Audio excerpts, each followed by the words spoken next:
छोटा होगा। चाहते हैं कि हमारे दर्शकों के साथ आप वो सारी यादें साझा करें जो साहिल अपने सपने बुना करता था। मैं देख रही हूँ आपके बेड पर उसके टॉयज हैं, ये आप लेके बैठी हैं एक टॉय कार, उसकी तस्वीरें और उसका आईपैड, उसके कपड़े, उसके वुलन कपड़े। ये उसका कमरा था? हाँ। 23 साल से उसका कमरा था?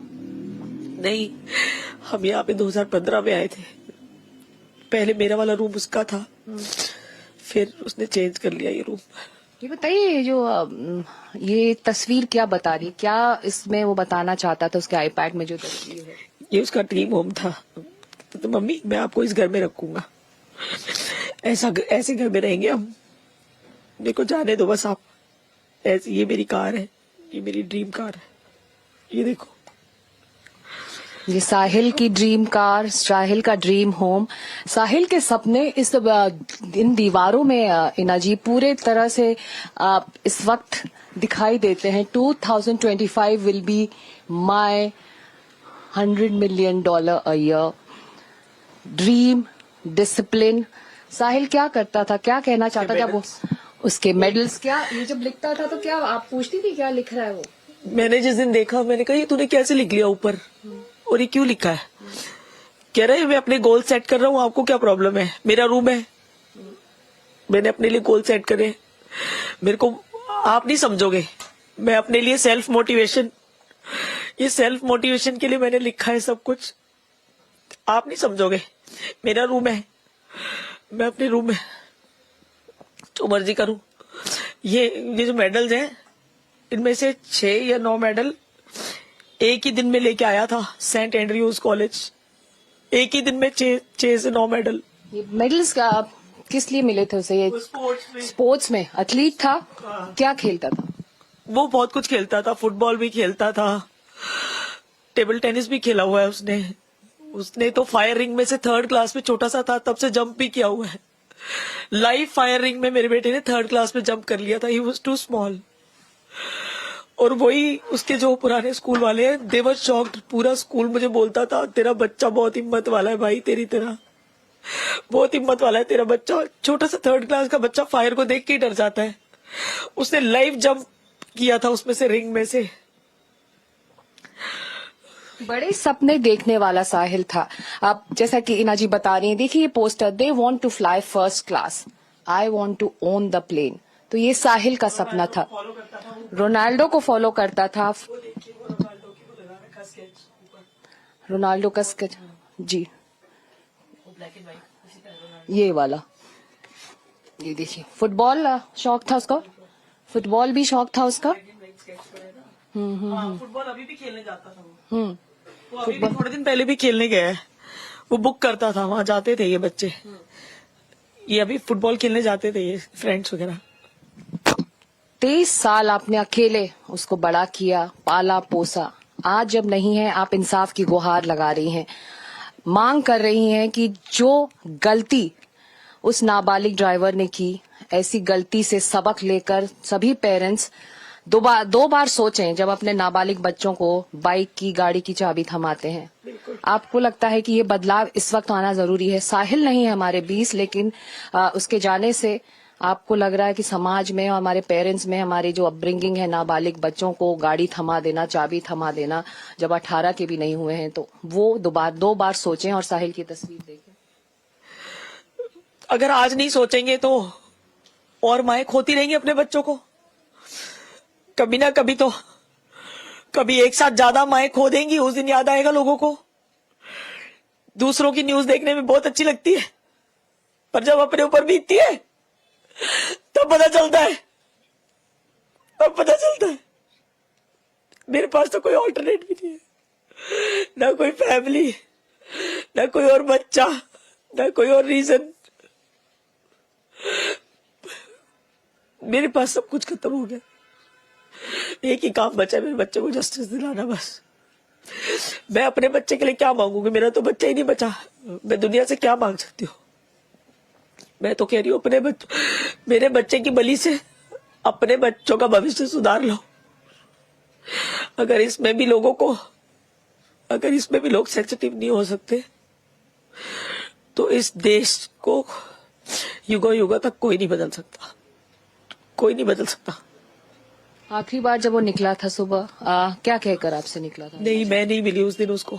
नहीं मिली थी? नहीं, मैं तो सुबह 8 बजे 8:30 बजे क्लास के लिए निकल जाती थी, उस टाइम सो रहा होता था वो। आखिरी बात साहिल से क्या फोन हुई पे थी? हुई थी मेरी 11:15 11:30 बजे लास्ट कॉल हुई थी। कोई डॉक्यूमेंट देना था तो मैंने उसको सुबह कॉल करके बोला था कि वो अंकल से बात करके उनको डॉक्यूमेंट दे दियो।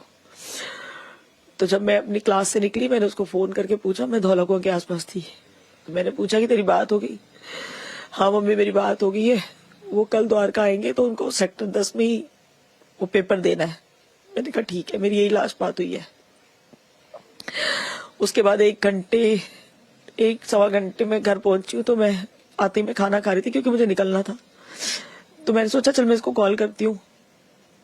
मैं सोच रही थी कॉल करने की, इतनी देर में कॉल आ गया पुलिस वाले का and he told me all this, that's all. और साहिल की बहुत सारी अचीवमेंट्स, बहुत सारी और बहुत प्यारे प्यारे उसके कोट्स मेरे फोल्डर में है। इतना इमोशनल था, मुझे इतने प्यारे प्यारे कार्ड्स बना के शेयर करता था मदर्स डे पे, और he used to make cards and all mother's day पे, mom I love you, thanks for everything you have done for me. इस तरह के उसके बहुत सारे कोट्स हैं, मैंने सब संभाल के रखे हुए। उसके बचपन के छोटे छोटे सारे कार्ड्स वगैरह मैंने सब कुछ संभाल के रखा है। मैं उसको बोला मैं कभी तेरे बच्चों को दिखाऊंगी, अब तो तू बड़ा हो गया, 2-4 साल में जब तेरी शादी होगी ना, मैं तेरे बच्चों को ना, तेरे उसके बचपन के कपड़े भी मैंने संभाल के रखे हैं। मेरे को कहती थी अब तो तेरे बच्चे होंगे, मैं उनको दिखाऊंगी। वो सब कुछ संभाल के रखा था मैंने। ये कार्ड लेके सोता था साथ में क्या? नहीं, ये उसके यहाँ पे उसके रूम में ही रहती थी, यहाँ टेबल पे ही। This is the kind of car he wanted to own. हाँ, ये उसका ड्रीम कार थी उसकी। मतलब ये उसका बचपन का टॉय है जो उसने किसी को नहीं देने दिया, कभी भी नहीं देने दिया। ये बचपन का, उसको बहुत छोटा था तब से ही उसके पास है ये उसी की कार है। मैंने उसको कितनी बार बोला कि ये टॉयज दे दे किसी को, नहीं भी ये मेरी कार है, मैं नहीं दूंगा किसी को। अपने आप को मोटिवेटेड वो रखता था, जैसे कि आप कह रही हैं पोस्टर्स हैं, वो दीवारों में ये लिखता था लाइनें, obsession is gonna beat talent every time. तो कभी उसको लगा कि मुझे बहुत कुछ अचीव करना है और मुझे वो सब कुछ नहीं मिल हमेशा ही रहा? लगता था उसे, हमेशा ही लगता था कुछ ना कुछ ही यूज्ड टू डू। कभी खाली नहीं बैठता था मेरे, आपको मोटिवेट करके हमेशा भूखा प्यासा, कोई खाने की सुध नहीं है, कोई सोने की सुध नहीं है।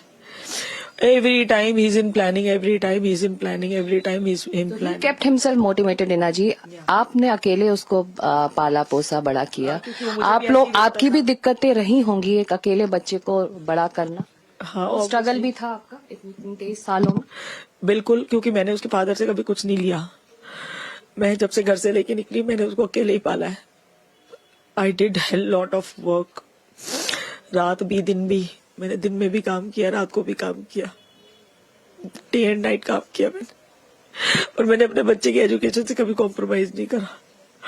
आई gave him the best I could give him as long as I could, I did. आप हिम्मत रखिए, आप बहुत मजबूत हैं और आप एक ऐसी लड़ाई लड़ रही हैं जिसके लिए पूरा देश आपके साथ खड़ा है। इंसाफ चाहिए साहिल को। साहिल इस वक्त आपके साथ नहीं, लेकिन आपके साथ जरूर है। हम चाहेंगे कि हमारे दर्शकों को, अपने हाथों से अपने बच्चे की अस्थियां विसर्जित करके आई हूँ। मैंने अपनी पूरी जिंदगी में किसी की अस्थियां नहीं देखी और पहली बार देखी तो अपने बच्चे की। Oh shit.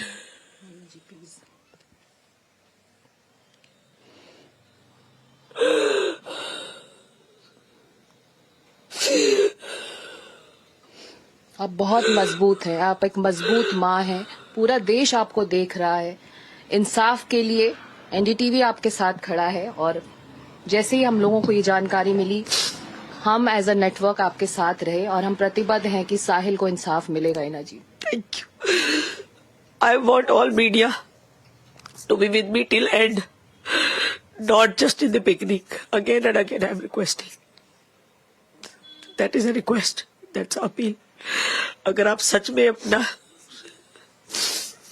अपने वर्ड्स को रखेंगे, that will be the real help for me.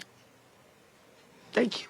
तो साहिल के घर से एक ही संदेश जा रहा है, इना जी एक ही संदेश दे रही हैं कि जब एज पेरेंट्स, एज माता पिता, जब हम अपने नाबालिग बच्चों की उड़ान के लिए उन्हें बाइक की चाबी या फिर कार की चाबी थमाते हैं तो हम जरूर 2 बार सोचें।